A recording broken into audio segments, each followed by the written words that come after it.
Hello, everybody, and welcome to the Blizzard Watch podcast. I'm Matt. I'm hosting this thing.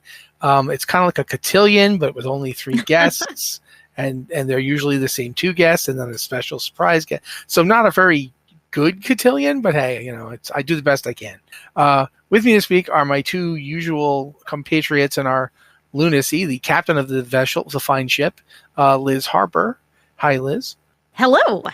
And I don't know, I guess you'd be the cannon guy, like the guy in charge of the arsenal or whatever, Joe Perez. I guess if I wanted to blow another boat up, I would ask Joe to shoot it with the guns.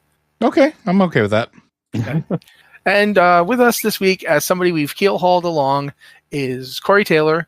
Cory, hi, how you doing? I'm doing good, but I thought we were a cotillion. We kind of turned into a starship or a regular boat ship. I'm thinking like pirates water. Now. We're it's a cotillion with 4 pirates.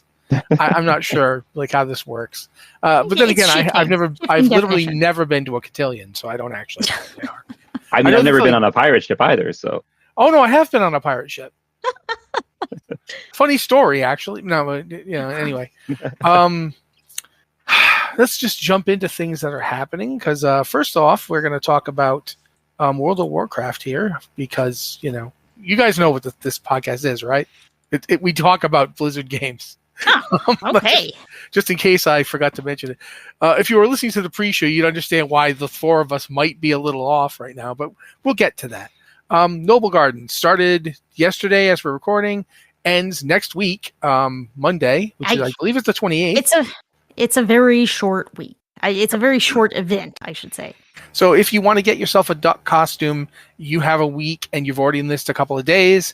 If by the time we record this, every time we put this on the site, if you're listening to it, recorded, then you have even less time. It'll be Thursday or Friday. So you'll be like, probably, if you want a duck, you've got to go get your duck. Yeah. Get your Whenever duck. you hear this, do it now. Also, because you've got 6 years to collect all 6 kinds of duck. Yeah, if you didn't catch, especially if you missed a month, a year or 2, you're even further behind. Yeah, if you skip this year, then you have, that's an extra year you have to do this event to get every color of duck disguise. Which, I can't explain to you why that's good, but it is.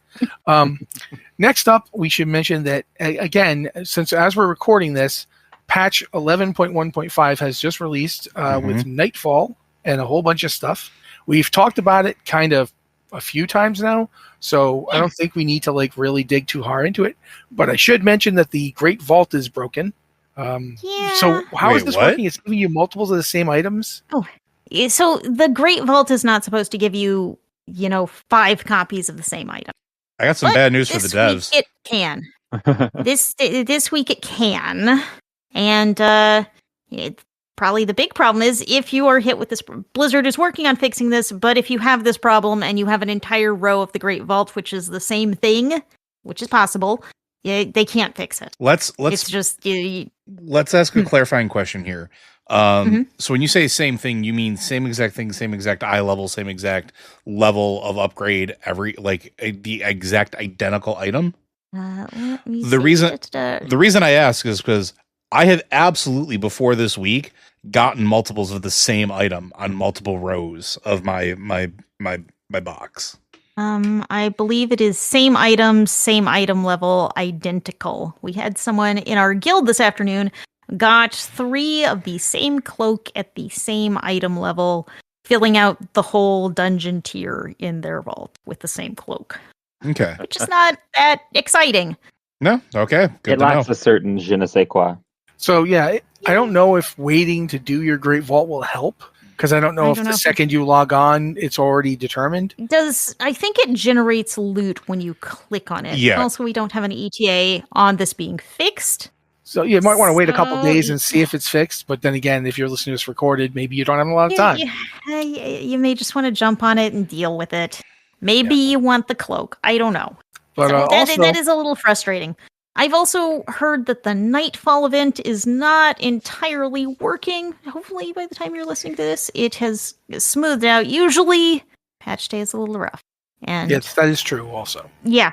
I did think the rollout today went pretty well. The servers came up early, and you could log on, you could get into the game, you could do your stuff, but it sounds like Nightfall may not be 100% yet. Hopefully, by the time you're listening to this, 100%. And you can go kill more spiders in Hallowfall. Because we love killing spiders. That's the expansion. I'll be Unless happy. you have arachnophobia, in which case you can turn them into crabs. Killing crabs. Yes, we also enjoy killing crabs. That is part of the expansion too. I'll be happy if whatever add-on is causing my add-on explosion that happened before we recorded to be fixed. Because I don't know which one it is, but it only happens when I'm dragon riding, and it's very annoying. Yeah. All right. One thing I can mention also, if you are for some reason just getting into Nightfall and you decided, hey, I'd like to switch to a new main, or if you're just playing at your own pace and you hadn't hit max level yet or what have you, the Winds of Mysterious Fortune event starts today as we're recording and will be lasting until May 20th. So you got a bit more time on that. It's not a duck costume. It's an XP boost. One of those is more important to limit than the others. Yeah. Yes. You don't want to let people just get all the duck costumes in the first year, because then they'll be happy. We don't want to let you be happy. I mean, not too happy. You can be happy. Just happy enough that you come back for more happiness later. Yes. Rather than just overdosing you on duck goodness, we're going to give you like a trickle. It's going to be a trickle. A 6-year trickle. There's a joke in there about duck, duck, go or duck, duck, goose. I'll leave it for smarter people than me to figure out. Yeah, we'll workshop it later. I do want to add something that I did not include on the list. One small but very helpful thing that is coming with this patch is a couple of reputation changes. Your Shadowlands reputations are all warband wide as of now. Right now. Now that is reputation, not the renown. Yeah, not the 4 big guys. Yeah, not the 4 biggies. Still, if you want that, you got to go get it individually per character. But all of the Shadowlands reputations, including like Venari and all of that. So if you were just really jonesing for like a Korthia armor set, but you've done it on another character, you've got the reputation now across all of your characters to go in and do that. I don't really know why anyone would want to go back to the Maw, but it has been a few years. Maybe the Maw looks appealing now. I wish I remember what guild I was in at the time, because I had a whole song I used to sing when we did the Maw. It's basically just let's go to the mall. But, yep. But I do want to jump back as a druid player, it was always fine going to the Maw because I could just go around in travel form, and if something got too hairy, I just disappeared. It was great. Okay, but really quickly, I want to mention the buff for the Mysterious Winds, because Winds of Mysterious Fortune. It's not just an XP boost. It's also reputation buff. It gives you 20% experience bonus, which you can actually get items that will boost it to 30%, like potions and so forth. And then the experience boost is also included, and this one got me. I didn't know this. The Dragonflight factions get a 200% experience boost, and the War Within reputation. Reputation boost, and the War Within factions get 100% bonus. So, including the that's kind of cool. Like I had not heard that. If you had missed out on that expansion, or you like me were lazy and never finished, I never finished Niffin Reputation or Dream Wharton Reputation. So maybe I could go back and do that. Maybe. But we'll see what happens. But one thing to note about that is that goblins, the new goblin cartel factions, not included in that reputation bonus. But there is but there is a change that will make it a little easier, which is that the cartels, the individual cartels, not the big undermined faction, their reputation has been doubled. The reputation you get from doing rare kills, and let me scrolling down to the place. Totally lost this. So reputation for the individual cartels for world quests, weekly quests, side gigs, and rares is all doubled. So if you're trying to get a particular cartel up to max to get their unique mount color or transmog color, it's going to be a little easier to do that. I don't think I have the patience to get all of the goblin cartels to max rep. So I may not take advantage of it, but if you were dying for some of those rewards, going to be easier to get them. Okay, that's really cool. Let's also now jump quickly to the Heroes of the Storm patch because Cory is sitting right here and I don't want it to vibrate through the floor. Tell us about the new patch for Heroes of the Storm, Cory, and keep your delusion that it's coming back alive. It's coming back any day now, I swear. In fact, PC Gamer just ran an article saying, hey guys, Heroes of the Storm is still going, and for a game in maintenance mode, it's surprisingly alive. Yeah, I saw that. I saw that article because my hopium is high. It's exactly. So any day now, I'm sure we're going to get that announcement. They wouldn't make us wait until 2026 BlizzCon for that, I'm sure. Mm. We got a new patch. It's a lot like the other ones. There's some minor bug fixes and stuff. They are buffing Anna, everyone's favorite Overwatch grandma, to improve her biotic grenade, making it a little bit easier for her to heal herself and hurt enemies. And if you're bad at aiming, especially. They are buffing, or they're changing Imperious's stabby, stunny spear strike to be a little bit easier to use, although it does less damage for targets past the first one, which is fine because, it was really powerful if you got the team that was dumb enough to line up all 5 in a row for you. And everyone's favorite Dryad, Lunara, is getting extra vines on her ultimate if you upgrade it at max level. So it's the same stuff we've been seeing where there's been some tweaks designed to bring heroes that are under or overperforming more in line with each other and to fix things just like in a real live game, balance-wise, that make everyone have a better time playing. So that's currently on the PTR, and it will probably go live in a week or 2 weeks. The biggest thing is that Master and Grandmaster players playing in the ranked mode, the Storm League, can now only party up in groups of 2. So that you can't just find 5 gods of gaming and put them all on the same team and then get a bunch of pugged randos to steamroll over.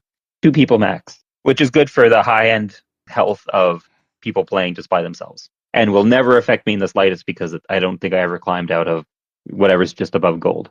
Now, if I wanted to ask you quickly, this is just on Game Pass Ultimate and Game Pass PC, right? It's not available for Xbox, right? Yes, it is not available for Xbox. The Game Pass tie-in that came out a couple weeks ago now is just for the PC Game Pass users.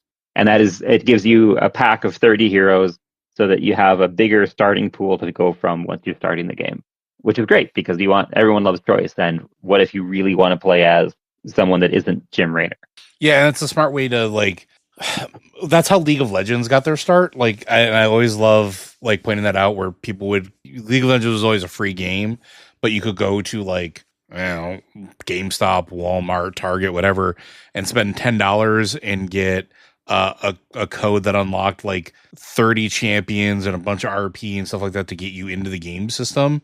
Doing it through Game Pass like that, unlocking it is smart, especially if you're planning on bringing the game back and you want to have a player base.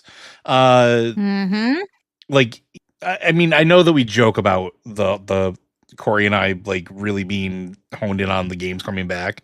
It really feels like they're gearing up for something like that, or they're gearing up because maybe the new corporate overlords understood what Blizzard slept on. Because it was really, really good. It was a lot of fun, and it was unique in terms of MOBAs in how it presented its gameplay loop and made it way more accessible than a lot of the others. And I wouldn't be surprised if they're looking for ways to generate more players, or maybe flirt with the idea of getting players involved into it that have never tried it before. And maybe they're using it as a proof of concept. I mean, for all we know, though, it could also get resurrected as a mobile game, which honestly, I wouldn't even care. But it is interesting to see, again, consistent patches, constant tweaks and updates for a game that's supposed to be in maintenance mode.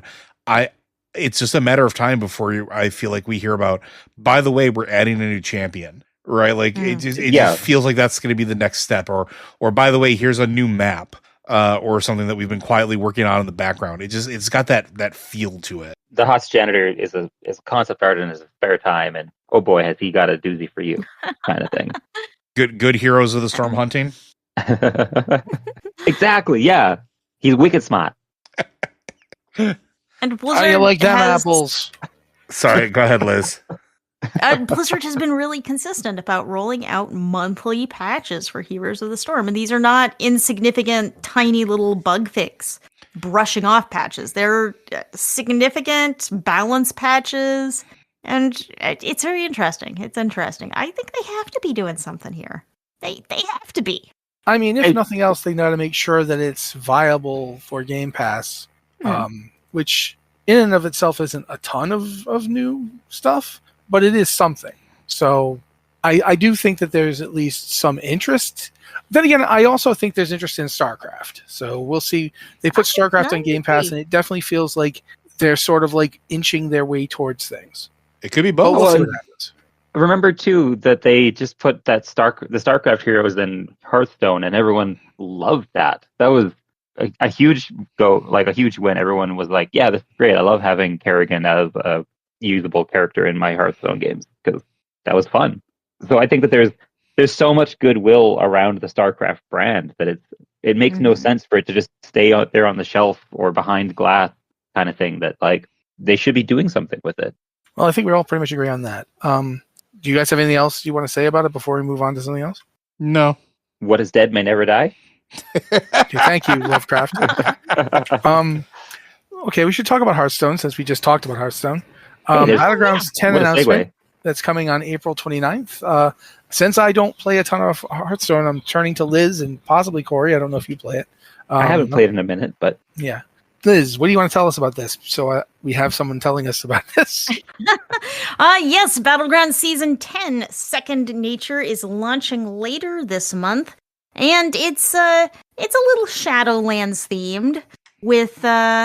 It just has that vibe. I mean, really, with a new Hearthstone Battleground season, I should clarify, we're getting a couple of new heroes. We're getting the minion pool refreshed and a new set of cosmetics and a new battle pass because every game we play has to have a battle pass. But with this new season, we are getting 4 heroes: Forest Lord Cenarius, and my personal favorite, and probably your personal favorite too, Buttons.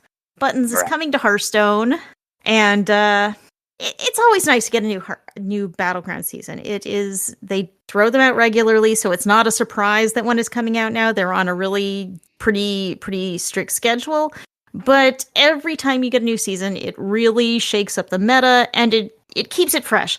So we've got 2 new heroes. There are going to be 75 new minions or returning minions coming to the game. We are seeing the return of trinkets, which are items that you will draft during the game. And now I'm saying draft because I was talking about blueprints earlier in the pre-show. Just little bonus items which will change up how you play the game. And it is arriving on April 29th. April 29th, everything Blizzard does happens at the same time.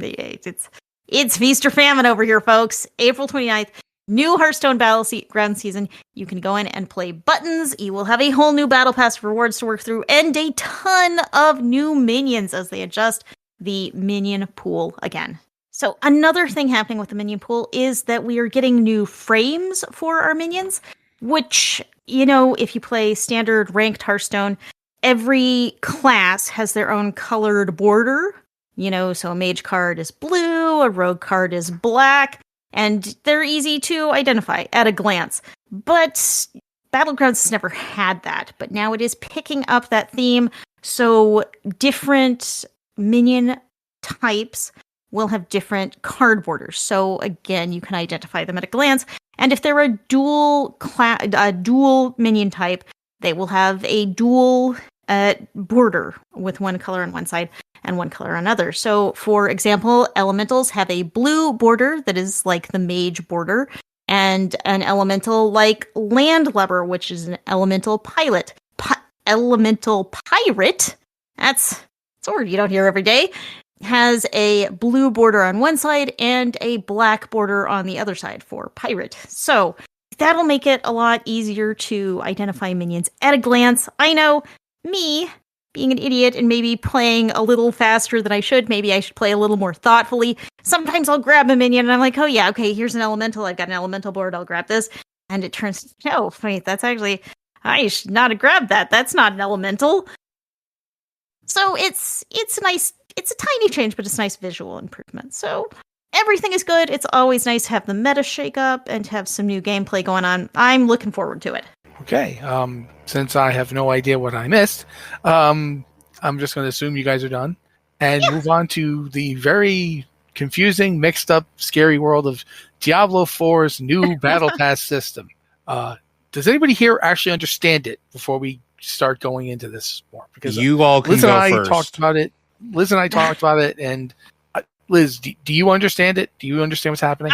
Okay. I'm gonna try. I'm gonna try this out.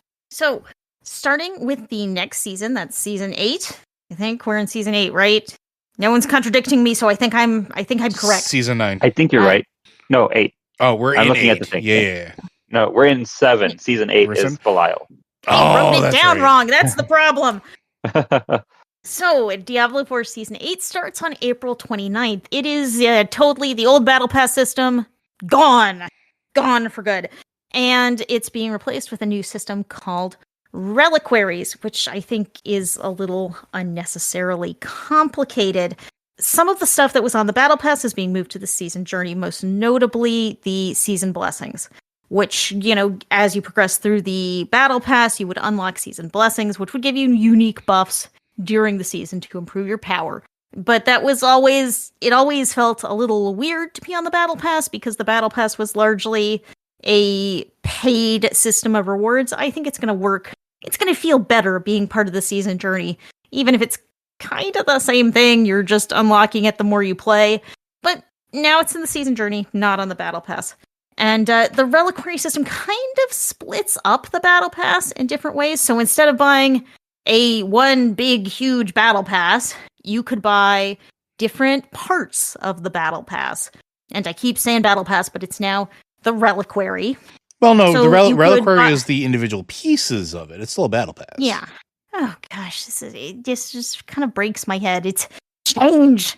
The Battle Pass could use some shaking up. So you could buy this whole thing, or you can say, man, I just want those transmog appearances. I don't want to deal with all this other stuff, and just buy that portion of the Battle Pass. Oh, I just want these weapons. I'm just going to buy this part of the Battle Pass. And of course, everything still costs platinum. And if you just want this or just want that, you can pay a certain amount of platinum to specifically unlock one part or the other.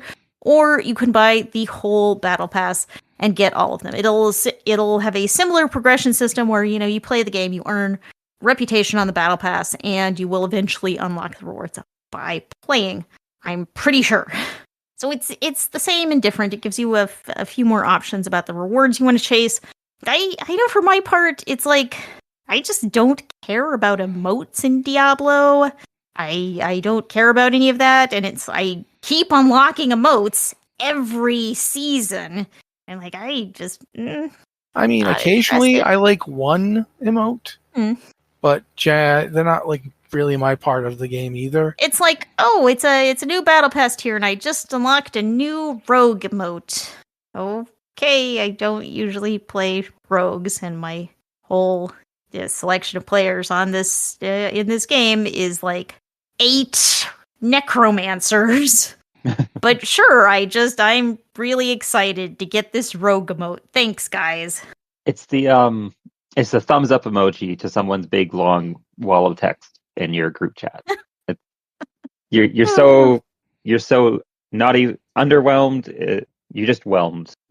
Yes, I Ironically, am extremely whelmed. Ironically enough, whelm and overwhelm mean the exact same thing. Oh man, well then you are underwhelmed. It's one of those things that always annoyed me, is that, to be whelmed is to be overwhelmed. You're dragged underneath the water and, drowned. That's what it is. And the only reason I know this is because of Dungeons and Dragons. Because there's a module called the, I want to say White Plume Mountain. Yes, White Plume Mountain. And in it, there's 3 magical items, Whelm, Wave, and Black Razor. Whelm is basically just... a big hammer that, you use it and people get a big wave of earth comes up and just buries people, because that's what whelming is. And yes, that's how I know that it's Dungeons and Dragons' fault, and I'm never able to like get it out of my head. Like every time someone says, what is overwhelmed or underwhelmed? Like, whelming is underwhelmed. Who's never just whelmed? Shut up, Robin from Young Justice. Being whelmed is the same thing as being overwhelmed. Anyway, so yeah, that's what's going on with this battle pass. Go ahead, Liz. I want to hear more of this. I believe you will be able to, instead of it's like, I really want this thing at the very end of the battle pass. That's all I want. I've got to play all the way to the end. I believe, if I'm understanding this correctly, you will be able to choose which parts of the battle pass you want to claim first. So it's like, I really want this reward. I'm going to get this first. There is also a really crazy armor set on this battle pass, which I don't. How would you explain this, Matt? Well, I think Joe actually said it perfectly on the pre-show. So, Joe? I forgot what I said. He said it was the Guyver of the Diablo universe. If you know the Guyver suits, they're skin tight and disturbingly H.R. Geiger-esque, and this is very much that, but Diablo-y. So it's got flaming claws and weird bits just floating off in weird directions. And it's H.R. Geiger's version of a Power Ranger. It's also very much like an evoker. Like if you took an evoker from World of Warcraft and you Diablo-fied it and you made it into a set of armor, that's what I'm looking at right now. You've got the dragon claws on the feet. You've got pointy things on your hands. It's got a set of wings if you buy the premium battle pass, and it's got big old horns on the top of your head. It's like you skinned and wore an evoker. So that's very Diablo. Oh, what's this weird new monster? Skin it, wear it. Like, we didn't even hesitate. You thought we could have at least asked it if we, no, we just did it. Sanctuary's messed up. Come on. So yes, the current season is ending and the new one is beginning on April 29th. So there's actually only a small amount of time to finish earning your seasonal rewards, which I have not finished doing because I ran out of steam and enthusiasm, and I don't know if I'm going to get back in the next week. You can do it, Liz. Imagine how satisfied you'll be with that extra emote that you haven't unlocked yet. I could do it, but do I want to? That is the question. It's an investment of time, which is precious, and energy, which I have none of. See, Liz takes Jurassic Park to heart. She doesn't get so busy figuring out whether or not she can that she doesn't know if she should. She knows, should I do this? Or should I do literally anything else with my time? Like just play the game randomly and enjoy it, or play the game to a rigid, timetable and not enjoy it.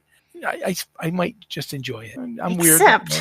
Except I have to finish the season journey if I want the Raven pet. And the last, I'm on the last chapter, but the last chapter is actually really hard.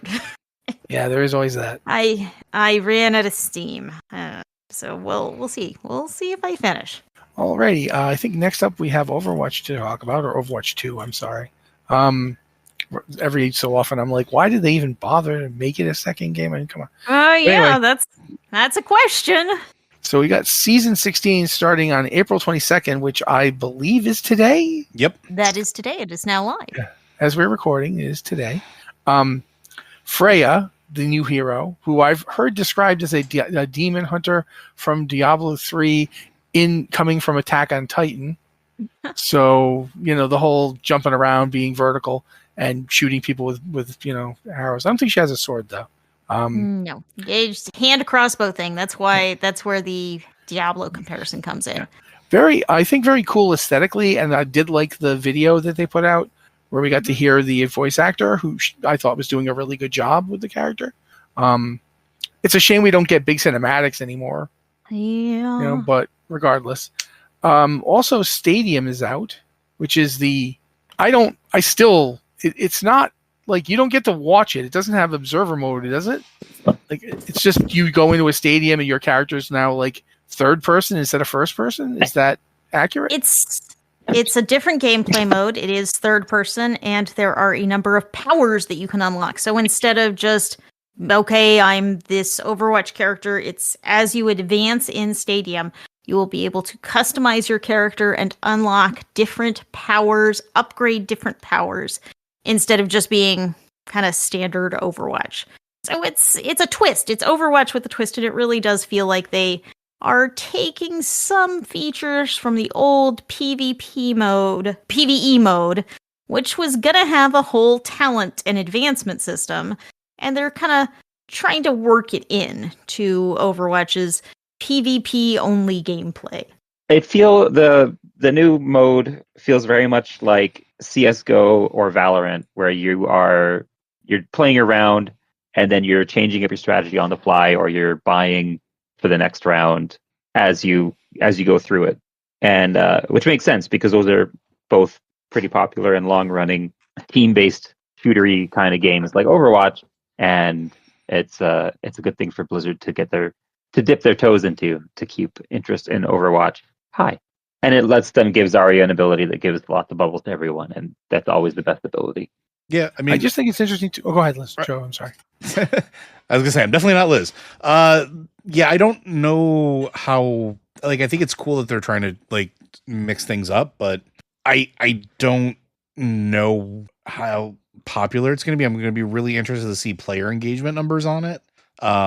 Because one of the things that I think made Overwatch 1 very popular was things were known quantities, right? Like you're switching your strategy on the fly was switching your comp, but each one you knew what you were doing. And this one, there may be an element of, kind of customizing your character. I can kind of see that, but it's still multiplayer. It's still 5v5. And I think that might turn some people off versus had this had been what it originally was intended to be, which was a PvE mode. So I'm really curious to see what engagement's going to be like with this. Fair point. I don't, can't pretend I know. Quite frankly, I can play third person without getting motion sick as much. I don't know how it is for other people, but for me, first person is the perspective that makes me very motion sick. It's one of the reasons that despite my love for Cyberpunk, I have to stop playing it every so often, or I'm just going to be like, nauseous and migrainey for extended periods. Whereas games like Baldur's Gate or Diablo or whatever I'm playing, anything, Rogue Trader or what have you, since they're third person and relatively pulled out, I have no problem playing those. I'm really interested in seeing if Overwatch Stadium is something I can actually play. If I can play that, then it's, I could see myself doing so just because I've always liked the feel of Overwatch, but I couldn't play it. And as far as I know, Rivals is first person. Yeah, and that's been the big reason I haven't tried to play Rivals. Because as much as I love Marvel characters and would be totally okay playing a game where I played as one of them, I don't want to make myself nauseous. I have this real thing where I just don't want to make myself sick. I have a real problem with Bethesda games a lot of the time because people are like, you got to play it in first person. Like, I can't. I don't think you understand, guys. So for just as an accessibility thing, the thing where Stadium lets you play in a more third person, where the characters are not providing you their perspective, that's something I'm interested in. But that's a niche thing. I know that for a lot of people it isn't an issue. So, but that covers our talk on Overwatch. Unless anyone has anything else they want to say about Overwatch. I'm good. Liz? No. You okay? Cory? It remains a game that exists, and I haven't really played it in a long time. Yeah. All right. We have other games we want to talk about. First off, the Switch 2 pre-orders are now started. They're going to start on the 24th, my bad, but at least we now know when they are. Yes. The whole US and Canada were having problems for reasons I will not go into, but regardless, now we know they're going to be on the 24th in US and Canada. So, yeah, if you want to get a Switch 2, you can do that now. You can't actually get the Switch 2. It's a pre-order. But a pre-order for at least June 5th. Yeah. I'd like to get one, but I don't think the money is going to be there. But regardless, I still think it's cool that they're coming out. I don't know how interested you guys are in talking about the Elder Scrolls Oblivion remaster. It's out. They announced it and then released it on the same day. Then it sure was something. Yeah, I like, what? They announced it like, I remember like there were rumors about it for like a week before, and then boom, they're like, yeah, here it is. What? So I'm going to just go around the circle here. Joe, do you have any opinion on this? My only opinion is not a positive one. And don't get me wrong, I loved Oblivion, but I'm kind of over the whole let's keep remaking games that we already have thing. Like, Oblivion was great. Do I need an updated version of it? No. The same thing, like, do I need to be able to play Skyrim on my bloody toaster? No. But yet here we are. Are you sure? I'm absolutely sure. But like, but toasters are for Doom only, not Skyrim. Exactly. But it even with Doom, like stuff like that, like when games do that, it if it's frequent enough, it bothers me. In this particular one, I understand that this is the first time it's been remastered, and people are going to tell me to calm down about it. But it's like, but that's what they do, right? That's basically what they've been doing for years now. And I would much rather see the next Elder Scrolls game be further along than, you know, an update on that, than, hey, we need money, let's go to the Oblivion well. Right, like that, because that's what it feels like to me. It feels like, hey, we need some cash. Let's go with something we know people love. And I'm not trying to undermine like the amount of work that they put into it. It's just that's what it feels like to me. So for anybody who's excited about it, I'm happy for you. I am definitely not excited for it, so I'll be skipping this. Cory? With two things. One, the best response that I've seen today has been a meme where it's Faramir from Lord of the Rings bursting into the hall and being Father and saying, Father, I have brought you a remake of Oblivion. And then it's, of course, Denethor looking at him and saying, well, Boromir would have brought me a remake of Morrowind. Because that Morrowind is the weird one. Like, Oblivion is just kind of, from what I remember of the two, Oblivion is just kind of a standard kind of fantasy game. But Morrowind had some weird stuff going on in a way that Oblivion didn't. And they probably didn't fix the biggest issue in Oblivion, which it would be re-recording all the voice lines in a way that makes sense and not doing them all alphabetically for some reason. Because that's what you want your actors to do, is to read their lines in alphabetical order. Mm-hmm. So Liz? it's fine, I guess. Yeah. All right, Liz, you got anything? Well, I will say that Todd Howard first mentioned working on Elder Scrolls 6 in 2016. So, you know it's going to be a long time before you get Elder Scrolls 6, but also it was 2016. And I don't know, it's tough. It's tough to be excited for the next thing, and the exciting announcement you get is a remaster. A remaster of an old thing that you've played. And it's cool. It's cool that it's here and that they've gone in and remade this classic world. But also it's like, okay, where's my Elder Scrolls 6? So I don't want to be too hard on it. We had to get Starfield out of the way too. Yes, well, they did originally not because say, I love Starfield, and I'm not doing this. We're not doing the slag on Starfield thing. No, I'm not slagging on it. I'm just they said that the first thing that they were like when they announced that 6-second sizzle teaser of Elder Scrolls 6 that they were going to work on Starfield, that they had a sci-fi thing coming first. Yeah. So, yeah, Cory is correct. They did say that Starfield was going to come before Elder Scrolls 6. Starfield is now out. I feel like this is a bit of a problem with the player expectations, maybe. Like, because they talked about working on Elder Scrolls 6 so long ago, we're sitting here looking at Elder Scrolls 4 and being like, this is fine. Why can't you tell us something about Elder Scrolls 6? It's been 9 years, Todd. But this is fine. This is fine, and that's the problem. That's the problem. It's fine, but I'm not excited about it. Yeah, I could definitely see that. What's really weird to me is, first off, that they announced it and released it the same day. That's pretty great, actually. Very rarely do you ever see that. That's just wow. I think it was. I mean, there's like I can remember there's like a really important rhythm action game whose name I'm totally forgetting that did this, by the same studio that did Evil Within. May they rest in peace. But also, they put in a Dark Souls like combat system for Oblivion. What? Why? Why did you do that? That's like the last thing I can think anybody who likes a Bethesda game is going to want is to turn it into Dark Souls. I haven't gotten to play it yet, but they straight up, that's what they said in the announcement, that it's got a Dark Souls-esque. I'm like, what? Why would you do that? Like, that's just weird. Nobody wants a remaster that fundamentally changes the gameplay, do they? Is that what people want remasters for? To just completely change the way the game plays? I feel confused by this. Sometimes, yes. I mean, and part of that is probably informed by the success of Final Fantasy VII Remaster. Yeah, but that thing is not a remake. I mean, it's a remake, not a remaster. Yeah, sorry.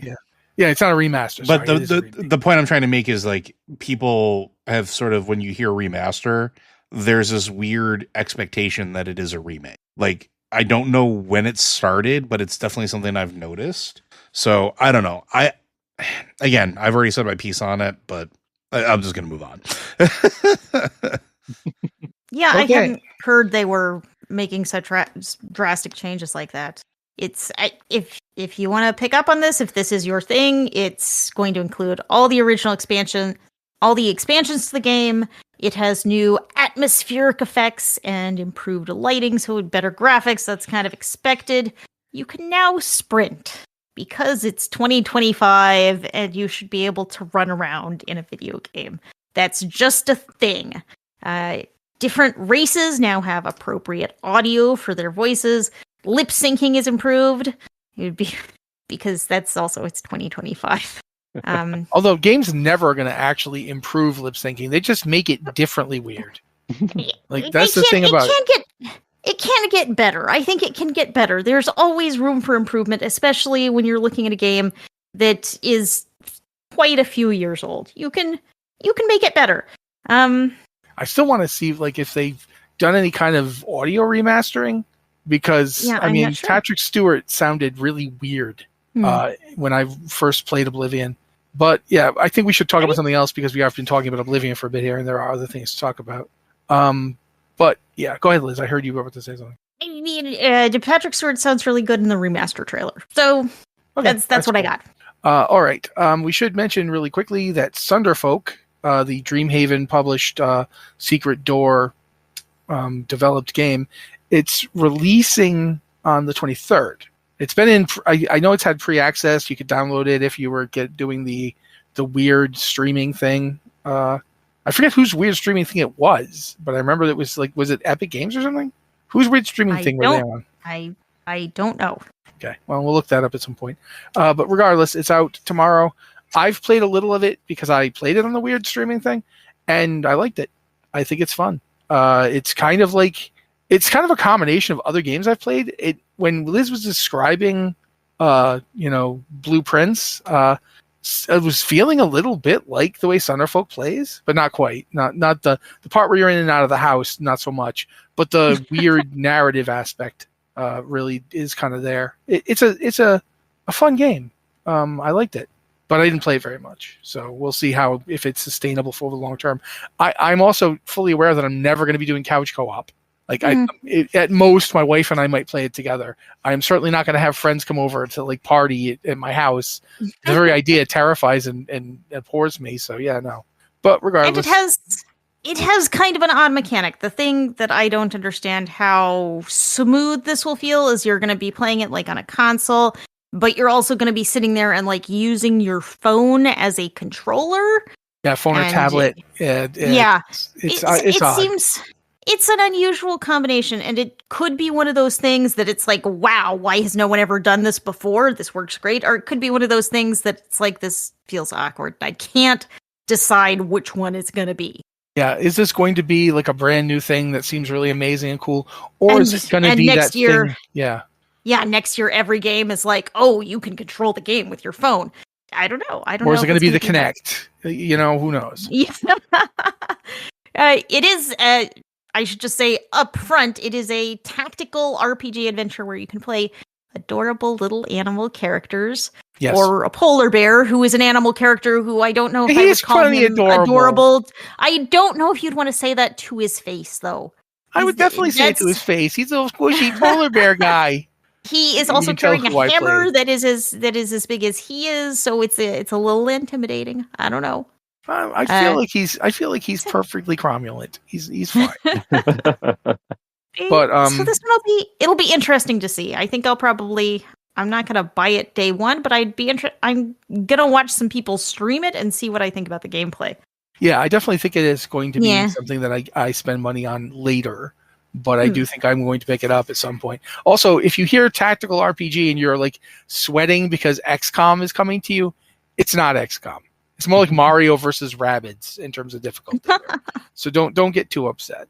But we should also mention, because the name is Creepy Redneck Dinosaur Mansion 3. It comes out today as we're recording. I had not heard of this, but the very fact that it's Redneck Dinosaur Mansion, Creepy Redneck Dinosaur Mansion 3, has my attention. So there you go. I asked Anna to explain this to me, and she did not. I think we're just leaving it at the name that this is on the list of new games that we're paying attention to. I cannot describe it. I do not know what is happening here. Yeah, looking at it right now, it looks a little bit like a builder, and it's also got, quite frankly, it's got Bejeweled as a major mechanic in it. Like, I'm literally watching them play Bejeweled to make dinosaurs. I don't know what else to say about this subject, but that's there. You're playing Bejeweled as part of the process to make dinosaurs in a weird old mansion. I guess that's something that we needed, because the game description calls it a Match 3 Metroidvania or Metroidvania. So how many Metroidvania jokes are we going to have in this show? That's our third one. We could have a fourth one, but we haven't I have left. We could have a fourth Metroidvania joke, but we haven't unlocked the punchline to go back 3 hours ago and unlock that. Yeah. So yeah, that's happening. I'm also going to mention, I wrote this on the thing myself because I'm curious. Alcat, when are you putting out the second DLC for Rogue Trader? You had it like last year you were going to come out. Then you said spring 2025. It's April. Spring is one more month, and you have no date announced for this game. I need to know when it's coming. I need this. I had no idea I was going to like this game. One of the weird things about it, and I don't want to spend too much time on it because we have other things to do, like, Liz actually has to do site business, but I will say that one of the things I like about it is that it does something a lot of games don't do, in that it is fully aware of how messed up Warhammer 40k is. Like, it is aware that the Imperium of Man is a horrible thing. Like, you ever know some people like really like Judge Dredd unironically? They think he's a good dude and they want to be like him. And the stories are actually all about how terrible he is and how terrible Mega City 1 is. That's, to me, what Warhammer 40k has always had, like, underneath the surface. When the orcs are probably the most likable people you're going to run into in a setting, I feel like that's important. The Imperium of Man is awful. Like, you are flying around awful. Space. Oh yeah, absolutely. That's part of the story. You're supposed to come away from it going, wow, okay. And this game does a really good job. Like, you are, at one point I caught myself realizing, oh hey, I'm basically Bill Gates if he had the entire company population of Microsoft's employees trapped on a boat with him, and I was constantly fighting monsters and they were dying. Oh, and they had no say in whether or not they could get off the boat. In fact, if they tried, I'd have them killed for heresy. Like, wow, I'm a terrible person. And it's one of those games that really does a great job of conveying that while still being fun to play, which is very hard. It's very hard to feel like a monster and still be, it's fun to play. It's like, yay. So yeah, I just wanted to say, where's my DLC? Now, I will turn it over to Liz because we have some site news and it needs to be, spread.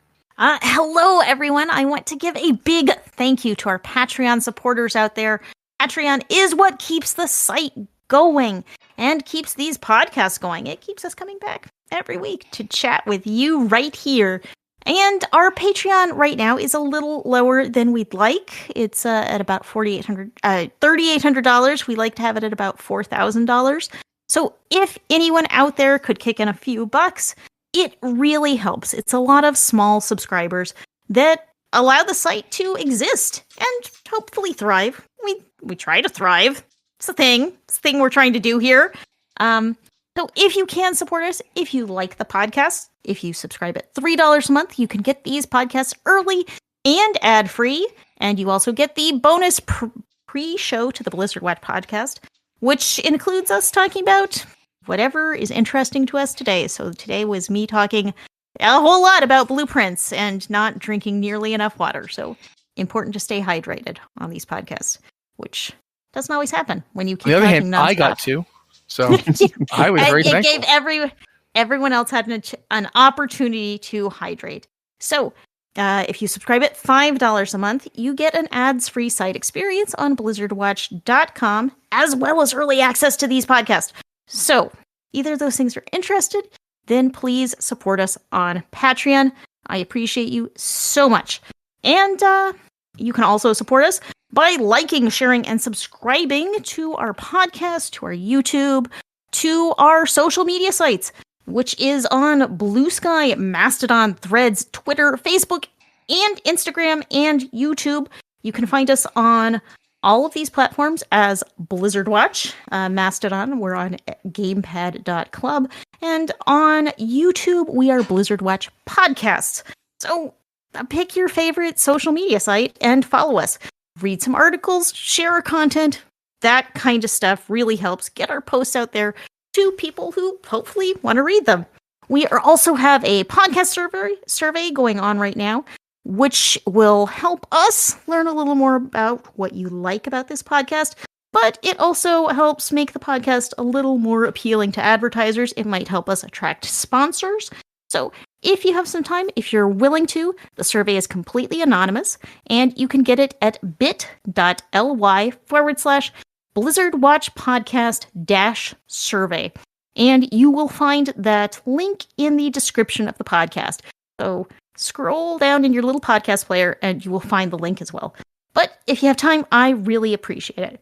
And if you are interested in hearing us talk in other genres, you can subscribe to the Lore Watch or Tavern Watch podcast for your video game lore or tabletop gaming needs. So, thank you so much for your support. If you're able to support us on Patreon, please go to patreon.com/BlizzardWatch. If you just want to read the site, that's blizzardwatch.com. And if you want to follow us on social media, go to your social media platform of choice and look for Blizzard Watch. Thank you so much, guys. Yes, thank you much. Ordinarily, I'd say we're at time, but we had like a several-minute kerfuffle in the middle of recording, so I'm going to try and do at least one email here. And, I mean, this question is one that's been coming back for forever because we never get around to it, so I'm going to do it right now. This one is from Maxia Blastrig of the Four Realms, Sisters of Elune, Cenarian Circle, Shadow Council, and Blackwater Raiders US. And the question is, say I wanted to go on an Avatar-esque journey learning the iconic fighting arcs of Azeroth. Where am I going and what am I learning? Anything really unusual I should be looking out for among the nations of Azeroth and Draenor? And that's sincerely Maxia Blastrig. So, anybody want to talk about this one before I try and answer it? Like, anyone else have something? Come on. I mean, the really obvious one there is Pandaria. They already have the monastery set up for training people in the arts of the monk. So, you could just slide right in there, go to your monk school on the Peak of Serenity, and it's all right there. It's all right there for the learning. Is that still there? I thought they moved it. I haven't played my monk in a while, so I don't know. Okay. So, yes, you would have to do a little time traveling. It does depend on which phase of Pandaria you are in. Because, yes, in Legion, did they move back to the Wandering Isle in Legion? I think they may have. I thought that's where they moved it, but I don't remember. Yeah. I barely played my monk in Legion. I was like, never mind. But monk school, it's right there, begging you to attend. See, for me, the first thing that came to mind wasn't Pandaria or anything. Mm-hmm. It was Frey Island. Because back in Vanilla, the first warrior quest, this first significant one, was to go out to Frey Island and get beat up. And it was where all warriors went to get beat up, as part of their, I'm a warrior now, punch me. And it was just a pit fight. And you went and did that.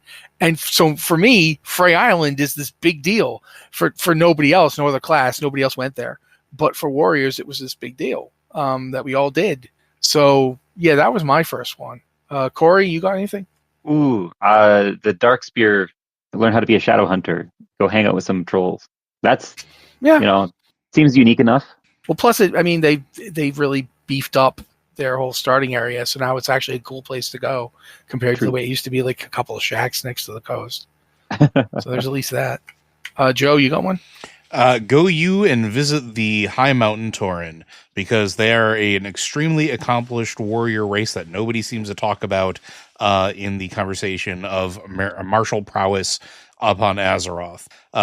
They have a big tradition of like traditional or more like, I guess you would say, wild martial arts, but like nobody talks about them. They're so cool. They like do the questing with them. You get to meet so many cool, like wonderful High Mountain Tauren, and they have a ton of battle prowess. Oh yeah, but I mean, it's kind of like the same thing with like if you suggested going to Thunder Bluff. I was almost going to do that. Yeah, you can't learn how to be a 9 foot tall Minotaur.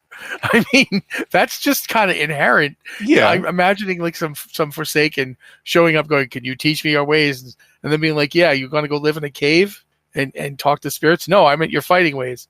Okay, we're gonna have to put some horns on you, and then about 6 feet of height. Yeah, but that's why stand up straight. But that's why I mentioned the High Mountain, because they don't necessarily rely entirely on their size.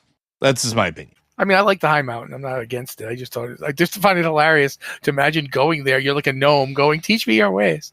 And they're like, "Okay, do you have 4 friends in a trench coat?" But yeah, that's actually, I'm kind of glad you mentioned the High Mountain, because they have those crazy eagle riding those like bird riding crazy people. Those guys were fun. I liked that guy. But all right, I hope that answers your question, Maxia. Yes, I think Liz is right in that Pandaria was really probably the go-to for this, and then you have some others. But I mean, quite frankly, you can go to Orgrimmar. I mean, it's loaded with crazy orcs who like to hit things with axes. I feel like that's battle prowess you could learn. Blade Masters, pretty good at swinging a blade around. There's the Acaris there, where the Death Knights, do they still have Acaris, or they live somewhere else now? I think they still have Acaris. I mean, they lost the Lich King, but they now have Bolvar hanging around. Probably still up there. So you could go learn necromantic fighting from the Death Knights. You could even go to Light's Hope. If you still wanted to go to Pandaria, but you didn't want to hang out with the monks, you could always hang out with the monkeys and pick up some Hosen fighting styles. But yeah, I think at this point that we've answered that question, though. So that's pretty much it. Thank you guys for being here with us. Thank you for Cory for being here with us, special guest star type. Thank you to Liz and Joe for, as always, making sure that the show even happens. And thank you to you, our listeners, for giving us something to do. This has been the Blizzard Watch podcast. Thank you all very much, and we'll be back next week. Bye, everybody.